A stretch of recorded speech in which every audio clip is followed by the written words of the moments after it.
Hello guys and welcome back to my channel. Hope you guys are doing well and I hope this video finds you in pretty good health. And I mean by health of course I mean psychological health. And like I said before, it's very important in gang stalking to keep a very high mentality because guys, we're being attacked every fucking day. We're being attacked from everyone, from every angle, and you have to keep your spirits up. You have to keep soldiering on, so to speak, and not a single day goes by where I don't get attacked by people like verbally and psychologically and stuff like that. So, I noticed that you know, throughout these 8 years that I've been experiencing gang stalking, I've become much stronger, much more, I'm not going to use the word callous, but definitely much more resilient, much more resistant. Like it doesn't affect me as much. I see these people laughing and talking shit about me and all this stuff. And I'm just like, I don't care.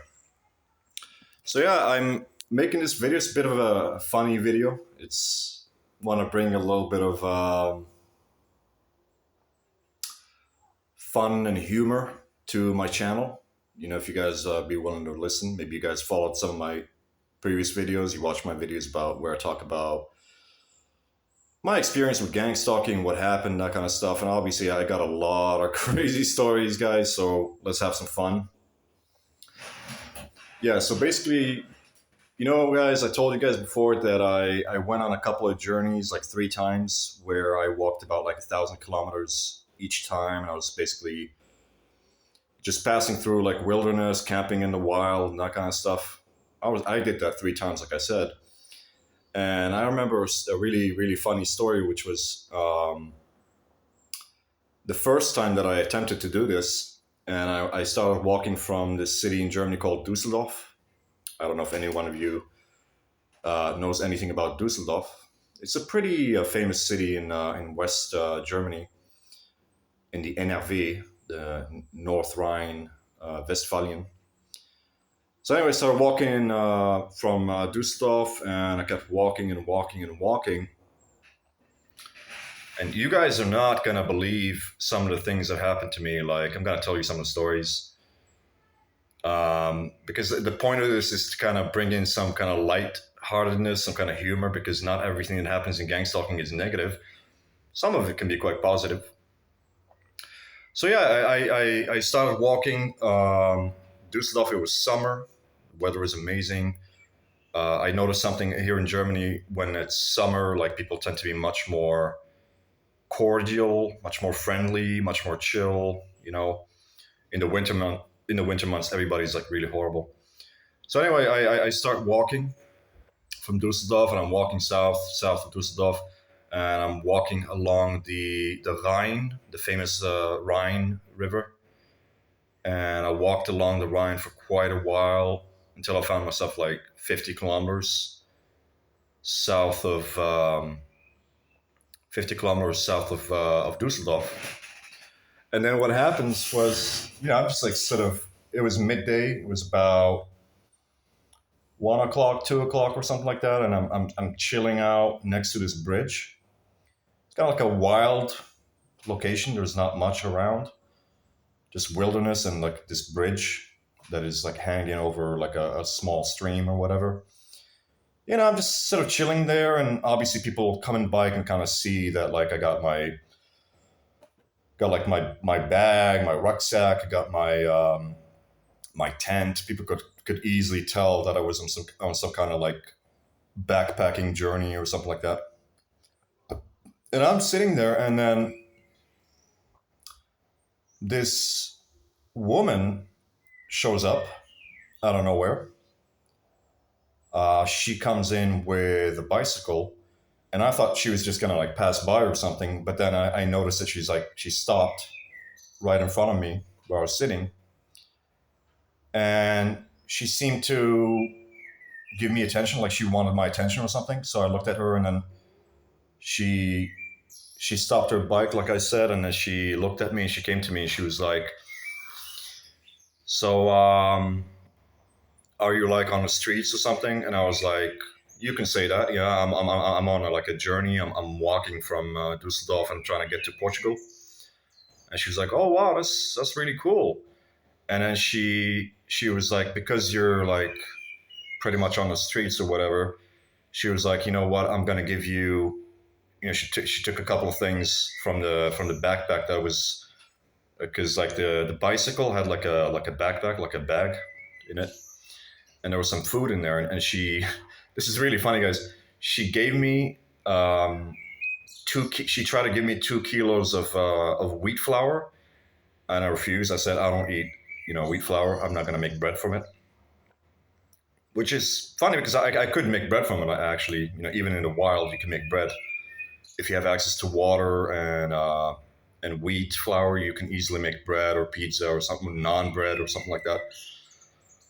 But I refused. I said no, no, thank you. But then she gave me some grapes, and I was like, thank you, I'll take those. And then we talked a little bit, and I told her like I'm on this journey and I'm doing this and that.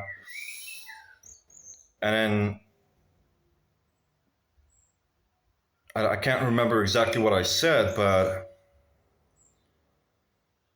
we were just sort of like talking, and then she looks at me and she goes like, "Fuck me." I swear to God, man. It's like that was the weirdest fucking thing ever. But it's so funny because ever since the gang stalking started, like this shit kind of like started happening even more. It's so funny because like I talk about a lot of the negative things that are associated with gang stalking. I'm sure you guys agree with me. If you're a target individual, like there's a lot of negative things with gang stalking, but this is one of the positive things. Is ever since I started getting gang stalked, I've actually like the attention that women have been giving me has ramped up. I've literally, guys, been stalked from France to fucking Germany by a bunch of girls because I remember seeing them when I was in Normandy, and then I went back to Germany and I saw the same girls stalking me, and they were like walking in front of me, and I don't know how they were like that catwalk that models do. They were doing that in front of me, and they were trying to like show me their asses. And then when I passed next to them, they turned around and they looked at me. And they were like, sort of like, "What? You're not interested in us?" It was so funny, guys. But yeah. So back to this lady. Like after she gave me the food, and she was like, "Fuck me." And I was like, I looked at her hand, and I could see there was like a ring on a ring finger, and I was like, "What is this? Are you married?" And she was like, "Yeah, I'm married." Guys, this woman was an older woman. She was like maybe 45 years old, maybe 50 even. I don't know. So I told her, "What is this?" And she was like, "Yeah, I'm married." And I was like, and she was like, "Yeah." I was like, "Did you have kids?" And she was like, "Yeah, I have 2 kids. They're all grown ups. They're like 30 years old or something."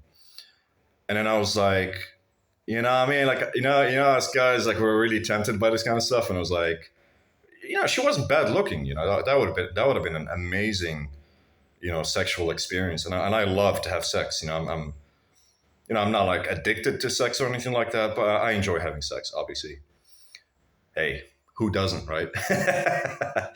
And so I was kind of thinking about it. I was like, man, this is not bad. This is some hot stuff, man. You know what I mean? Like you're gonna like ride with her on a bicycle, take her to like some place in the woods, set up the tent and the sleeping bag, and then just put her in there and just give her the business, so to speak. That's a freaking fantasy for me. Guys. Like I was really really tempted when I was thinking about this, but I was like, nah, man. You're married and you have kids and all this kind of stuff. I was like, I'm sorry, but I can't do it. And then she looked at me and she was like, "You're a good man. You're a very good man." Like, because most guys would totally go for it. And then that was it. I just said to her, "Thank you for the food, and it was nice meeting you, and have a nice day." And then I just kept walking, kept going on my journey, and I walked through a lot of different places beyond Dusseldorf. Like when I got south of Dusseldorf, I walked through places like Sauerland, and guys, you can't imagine the cool stuff that happened. I'm just gonna talk now about the positive things, not the negative things.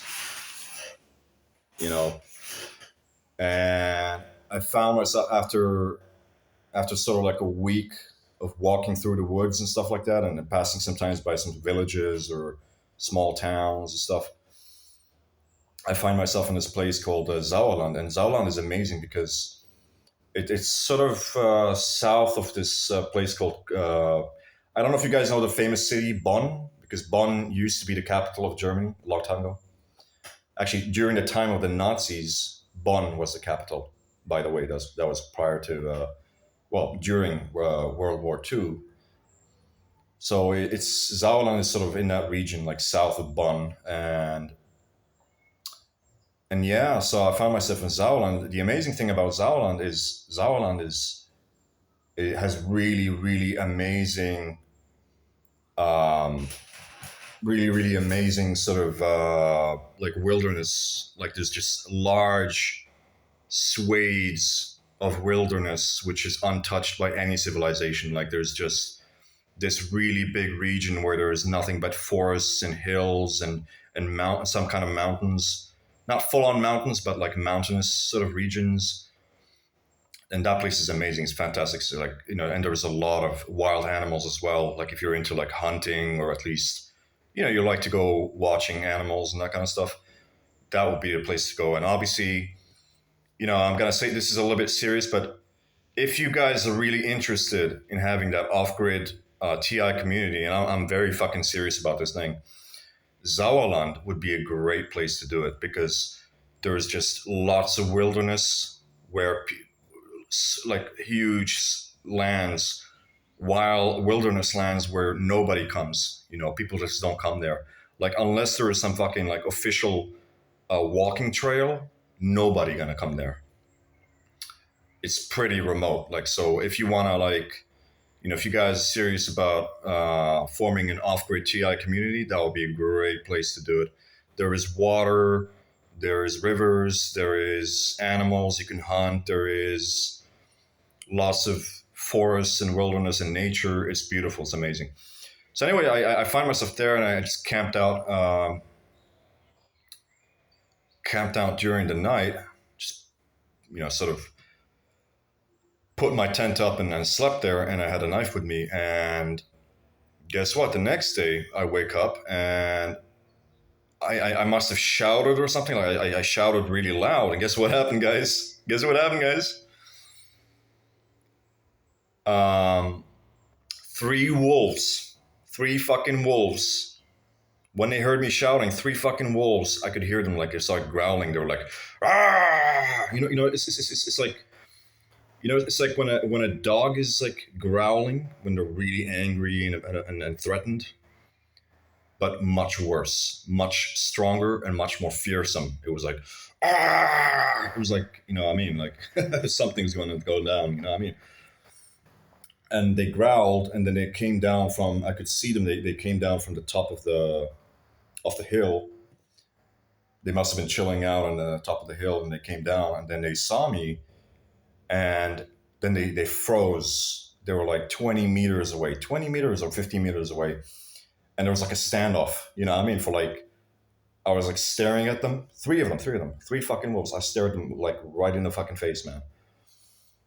That was amazing. Man. That was an experience that no money, I don't care how much money you have, I don't care how much wealth you have, you can never recreate such an experience unless you're actually willing to go and chill out and camp out in the wild. And you're sitting there, and there's like three fucking wolves like staring at you, and I kept looking at them for like 3 minutes or something. I had my knife as well, and I was planning that in case they attack, I could just go back in my tent and quickly close the flap, because obviously wolves are not going to be able to come into a tent. But yeah, I kept looking at them for like 3 minutes, thinking, in my heart beating, boom, boom, boom, boom. What I mean? Like, what the hell? And then they just left. They just left. And the amazing thing about these wolves is it's not a typical like gray wolf. They had some gray spots on their, like, they were kind of grayish, but they also had a lot of brown spots on their fur. So that was beautiful to see. They were not particularly big. These were not like the biggest wolves that you can think of. They were pretty medium sized. Actually, they were basically the size of your typical German Shepherd, maybe like a Doberman, that sort of size. But yeah, that was fucking amazing. That was really cool. Like I'm like, man, this is this is fantastic. And yeah, so guys, like I'm telling you, man, like just because you're being gang stalked does not mean that everything's gonna be negative. You have to also look at the positives, the positive things that happen. And if you look out for these positive things, you can actually benefit from them, and these positive experiences can happen to you. Guys, don't always go into this like darkness mode where you're only thinking about the dark, sort of morbid, horrible aspects of gang stalking. You could also be thinking about the positive things that can happen. And like I said, in my case, I've been followed by women like crazy, guys. Like this happened to me a lot, man. And a lot of times it resulted in me having sex with them and that kind of stuff. So that was quite nice. So yeah, so I after the wolf incident, I continued walking until I crossed the border into France. There was this I think this German city on the border with France called Perl, Perl, and then you cross over and you find yourself in a place called Apac. It's Apach, Apac. And it's quite nice because I'm a naturalist. Like I like nature and that kind of stuff. So it's nice to keep track of like, oh, okay, like you're following the Rhine and you end up in the Moselle in France and the Meuse and that kind of stuff. It's really really really cool. But yeah, so I keep walking and walking. Obviously, by this time, I end up in a place called Dijon. I don't know if you guys know Dijon. It's a famous city in France. It's actually where the Dijon mustard comes from. The name Dijon mustard comes from Dijon. It's a very very famous city, and I don't know how to describe it. Like location wise, it's sort of on the way towards the south of France. It's not too far away from Lyon, but it's not that far down south. It is technically a little bit on the sort of like east of France, more on the east, but also south-ish. And anyway, so I'm in Dijon, right? And I go to the supermarket and I bought myself some food and I got myself this like really cheap wine. And I drank like 2 liters of wine and I was so fucking drunk. Like I'm walking in this down the streets in some random place and like really, really drunk. And then I see this black guy, right? Guys, I'm not racist. I got nothing against black guys, but I thought this guy was gang stalking me, right? I thought this guy was like trying to provoke me or some shit like that. And obviously, I was so drunk. So I went up to him and I started shouting, "Fuck you, man! What is your fucking problem, man? Well, leave me the fuck alone!" And the guy was like, he looked really scared. He was like, "What the hell?" Like what is this, man? Like I'm being attacked by an animal or some shit. And then guess what happens? I didn't see it coming. I didn't see those other people, but 9 other dudes come out of nowhere, guys. Just from like everywhere, and they're all black. Like they're all like one fucking solid group. You know what I mean? And I got jumped. I got totally jumped, man. I couldn't even throw a single fucking punch before I could even like swing at like one of them. They all rounded me up and started cussing me out and fucking pump, pump, pump, pushing me and punching me in the face. And they punched me. They must have punched me like 10 times in the fucking face. And then I fell to the ground because I was just being mobbed. I was like, there was like 10 dudes fucking punching me from every direction. You know what I mean? Like there's nothing. It's really disorienting. You know what I mean? And then I fell to the ground. I was like, I put my arms around my head to kind of protect my head because they were really going for my head. They were like punching my nose, my eyes, my face, and kicking as well. Like dude, I must have gotten punched and kicked 50 fucking times. 50 times whilst I was on the ground. And then they stopped and they're like, "Get up and leave. Take your shit and leave." That was nice of them, actually. I was like, okay, whatever. I took my shit and I ran the fuck away. Guys, I wish I still had the pictures, but I didn't take any pictures. That's the fucking problem. I took a picture after like 2 days, but I didn't. My phone was had run out of battery, and I couldn't take a picture of like what I looked like when I was, bloodied. Guys, blood all over my face. My entire face was blood. You know that movie Castaway? You know Wilson, the football from Castaway. I looked exactly like that. My face was all red, full of blood. It was so fucking funny, man. And my eyes were red and looked like grapes, like a bunch of grapes. And everywhere when I would walk, in like a forest or something, all the flies would all come to my eyes because they sense all the blood and all that shit. Man, I guys, blood all over. And to this day, you can see here on my nose, there's like a slit, and that's from the beating that I got because I just bludgeoned all over.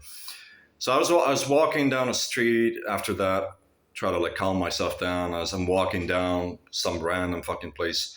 This region was actually quite beautiful, like from the natural perspective. There was like these beautiful sort of hills and cliffs and stuff.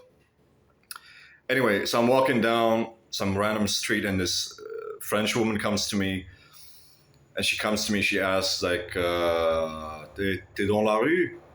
Like you're in the streets? Are you living in the streets?" And I was kind of paranoid. I didn't feel like talking, so I was like, "Why are you asking me that?" And then she was like, "Bah alors," and this like typical French way, like "Bah alors," like sort of like, "Oh, come on."